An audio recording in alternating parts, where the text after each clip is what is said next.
Here I is delegation from the third group. Yes, the third group. The definition of creative nonfiction. Creative nonfiction is a genre of writing that uses elements of creative writing to present a factual, true story. Literary technique which usually reserved for writing fiction can be used in creative nonfiction such as dialogue, production design, and narrative arts. However, a work can be considered creative nonfiction only if the author can prove that the content is 100% true and factual to the author. In other words, the story is not considered creative nonfiction even if some details are invented from the scheme. Creative nonfiction is still nonfiction, so there are important criteria a text must meet to be considered part of the genre. For the first is facts. Creative nonfiction books should be based on facts. No part of the story can be invented or fabricated. For the second is extensive research. Both primary and secondary research should be used throughout the research process. It is the author's responsibility to conduct extensive research to create the most accurate narrative possible. For the third is reporting. Author should accurately record events and personal experience using this survey. For the fourth is personal experience and opinions.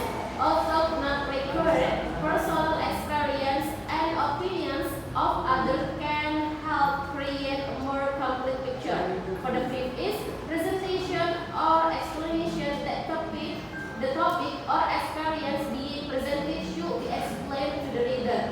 To build a story based on a set of facts, creative nonfiction uses a set of elements that we normally associate with fiction.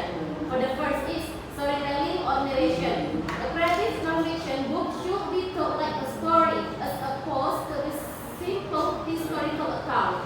That means there are exciting events, goals, challenge, typing points, and solution. For the second is characters.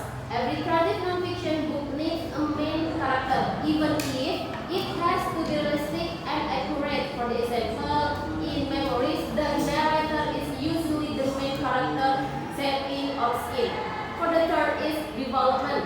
The setting should be brought to life with vivid depictions and scenes full of action and dialogue. For the fourth is story structure.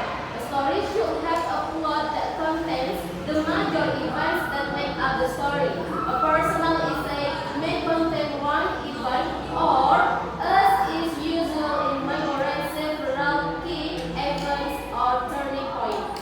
For the fifth is image. Use idioms like similes and metaphors to create interesting and creative nonfiction work. Image in any creative nonfiction book, skillful use of image is essential to bring important skills to life for the reader. For the last is perspective. Perspective is important in this genre. Go on to the second point, that is point of view. Point of view is perspective in a story which usually contains the point of view of a character, both the author and the point of view of the character that the author wrote in the story. The major point of view consists of three parts. For the first is first person point of view, usually about